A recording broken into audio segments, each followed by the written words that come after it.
Hello students, निर्देशांक ज्यामिति के पार्ट 3 वीडियो में आप सभी का स्वागत है। इस वीडियो लेक्चर में हम लोग क्वेश्चन नंबर 15 से ऑब्जेक्टिव सॉल्व करने वाले हैं।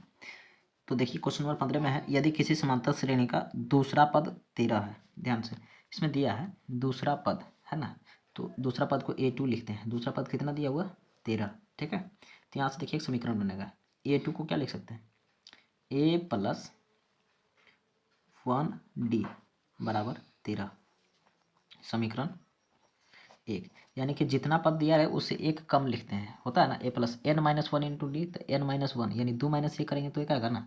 एक नहीं भी लिखते तो कोई दिक्कत नहीं था। फिर यहाँ पर दूसरा बात बोला है, पाँचवा पद 25 है। इसका पाँचवा पद कितना है? चलिए, दूसरा ने पाँचवा पद बोला है 25 है, तो A5 बराबर 25 दिया है, तो A5 रहेगा तो इसको A + 4D बराबर 25 लिखेंगे। जितना दिया रहे उससे एक कम लिखेंगे। अगर 50वां पद रहे तो A + 49D, 53वां पद रहे A + 52D, 100वां पद रहे तो A + 99D, यानी जितना रहेगा उससे एक कम लिखेंगे। तो 5 है तो A + 4D। अब देखिए समीकरण 1 और समीकरण 2। अब समीकरण 1 तथा 2 से यहाँ पर क्या है? समीकरण 1 A + D ही लिख देते हैं बराबर 13, और समीकरण 2 क्या है? A + 4D बराबर 25। अब यहाँ पर देखिए हम क्या करते हैं, इन दोनों को घटा देते हैं। घटाने पर क्या हो जाएगा? माइनस माइनस माइनस, ए से ए कट गया है ना। अब ए को डी में से 4D घटाना है, तो माइनस में 3 को डी बचेगा बराबर 13 में से 25 तो नहीं घटेगा तो माइनस में आएगा। 5 में से 3 घटाएंगे 2, और 2 में से घटाएंगे तो 1, माइनस से माइनस कट गया, तो 3D बराबर 12 होगा ना। तो यहाँ से अब D बराबर 12, और ये 3 चला गया इसके बटे में, 3 का 12 आता है कितना बार में? 4 बार। तो इस प्रकार सारवांतर इसका कितना हो गया? D बराबर 4। तो 15 नंबर का जो आंसर होगा 4 हो जाएगा, ऑप्शन सी। अगला क्वेश्चन है 16 नंबर का। बिंदु में -2,8 एवं -6,4 को मिलाने वाली रेखाखंड का मध्य बिंदु किस चतुर्थांश में होगा? तो मध्य बिंदु हमको निकालना है ना। तो मध्य बिंदु का फॉर्मूला होता है, मध्य बिंदु x बराबर होता है x1 + x2 बटे 2, और y बराबर होता है y1 + y2 बटे 2। ठीक है, तो देखते हैं हम लोग। x बराबर x1 + x2, x1 का मान कितना है? -2, और प्लस x2 का मान कितना है? -6, और बटे में 2, कॉमा y बराबर y1 का मान कितना है? 8, प्लस y2 का मान कितना है? -4, और बटे में 2। x बराबर -2 में जब -6 को जोड़ेंगे तो -8 हो जाएगा बटे 2। y बराबर 8 में 4 घटाएंगे तो 4 बटे 2। अब दुक्का में 8 आता है कितने बार में? 4 बार में, और दुक्का में 4 आता है कितने बार में? 2 बार में।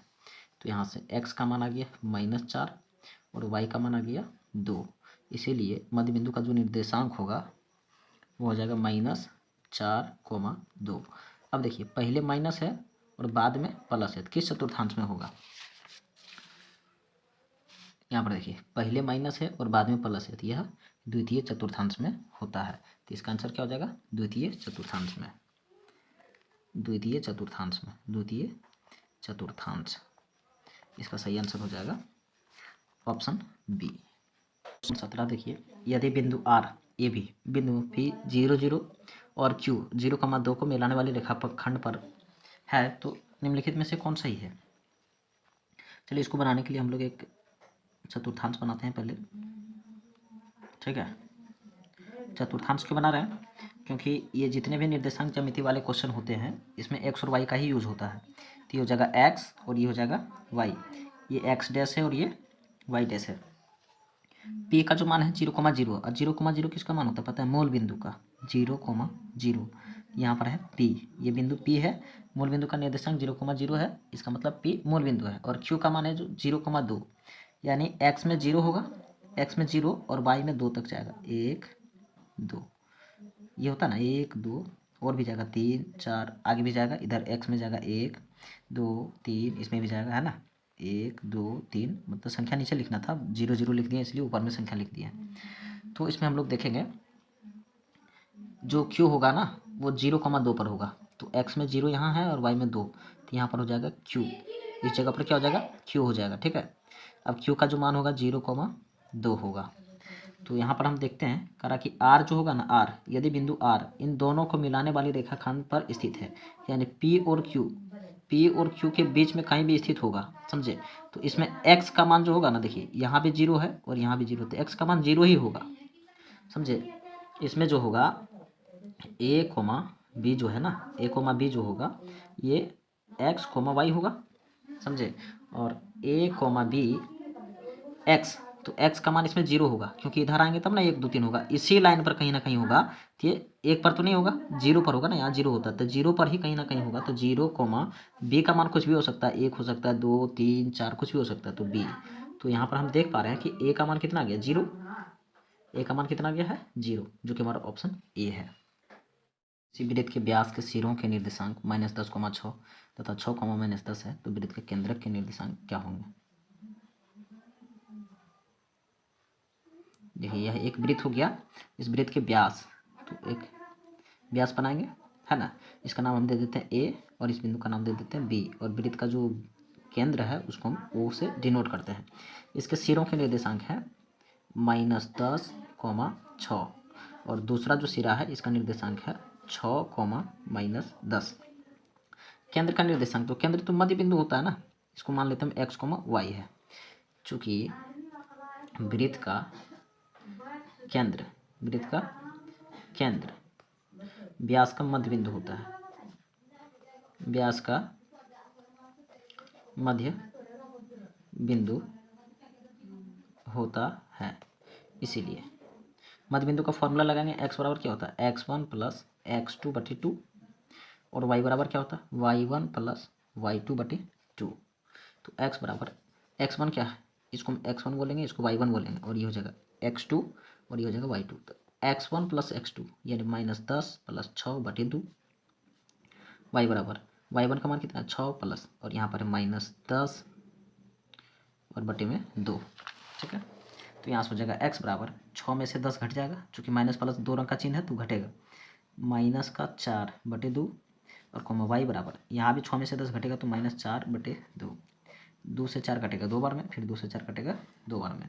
इस तरह से हम यहाँ पर देखते हैं कि x का भी मान आ गया -2 और y का भी मान आ गया -2, इसलिए जो मध्य बिंदु का निर्देशांक यानी केंद्र का निर्देशांक होगा -2, -2, दोनों -2 होगा, जो कि हमारा ऑप्शन सी होगा। ठीक है, option C is the correct. 21 number का क्वेश्चन, यदि किसी त्रिभुज के शीर्षों के निर्देशांक 2,4, 0,6 और 4, -1 है, त्रिभुज के केंद्रक के निर्देशांक क्या होंगे।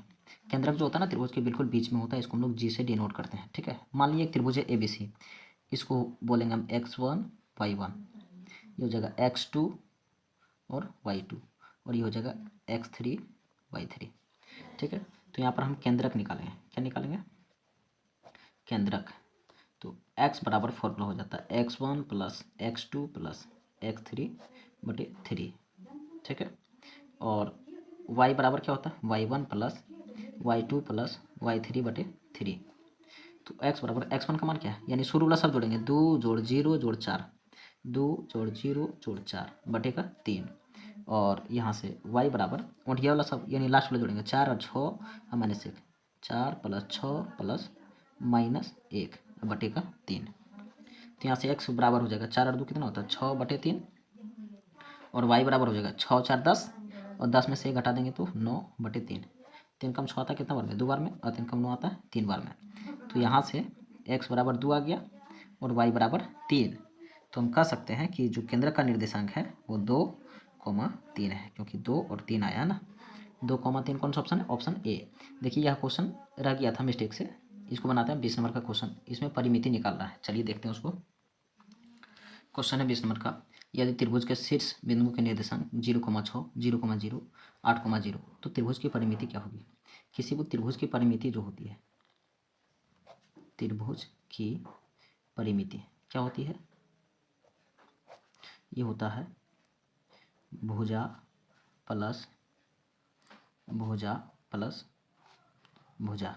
यानी कि यहाँ पर भुजा क्या, एक AB है, AB प्लस दूसरा भुजा क्या है BC, और प्लस तीसरी भुजा क्या है AC। तो हमें सबसे पहले AB निकालना पड़ेगा। ठीक है, ए बी। तो ए बी कैसे निकालेंगे, x2 माइनस x1 का होल स्क्वायर, यानी 0 माइनस 0 का होल स्क्वायर, अब प्लस y2 माइनस y1 का होल स्क्वायर, 0 माइनस 6 का होल स्क्वायर। तो ये हो जाएगा, 0 में से 0 घटाएंगे तो 0, अब प्लस 0 में से 6 घटाएंगे तो 6 आएगा, यानी -6 स्क्वायर। 0 को नहीं लिखेंगे, 6 का स्क्वायर कितना है 36, और 36 का वर्गमूल होता है 6, ये तो 6 आ गया। चलिए बी सी निकालते हैं, बी सी यानी x2 माइनस x1 का होल स्क्वायर, 8 माइनस 0 का whole square plus y2 minus y1 का whole square, y2 minus y1 का होल स्क्वायर। ये देखिए 8 में से 0 घटाएंगे तो 8 का स्क्वायर, अब प्लस 0, 8 का स्क्वायर कितना होता है 64, और 64 का वर्गमूल होता है 8। चलिए अब हम क्वेश्चन इसी को आगे बढ़ाते हैं, ए सी निकालते हैं, ए सी। तो क्या करेंगे, x2 माइनस x1 का whole square, x2 minus x1 का whole square plus y2 minus y1 का whole square, y2 minus y1 का होल स्क्वायर। यानी शुरू वाला में से शुरू वाला को घटाएंगे और लास्ट वाले में से लास्ट वाले को घटाएंगे। फॉर्मूला याद रहे तो भी, नहीं रहे तो भी, ठीक है। 8 में से 0 घटाएंगे तो कितना हो जाएगा 8 का स्क्वायर, और 0 में से 6 घटाएंगे तो -6 का स्क्वायर। यहाँ देखिए 8 का स्क्वायर कितना हो जाएगा 64, और 6 का स्क्वायर कितना हो जाएगा 36। तो 64 और 36 100, और 100 का वर्गमूल 10। तो हो गया इसका परिमाप। ए बी का मान कितना है 6, अब बी सी का मान कितना है 8, और ए सी का मान कितना है 10। अब तीनों को जोड़ लेते हैं, 8 6 चौके और 10 24, तो 24 हो जाएगा, जो कि हमारा ऑप्शन बी है 24।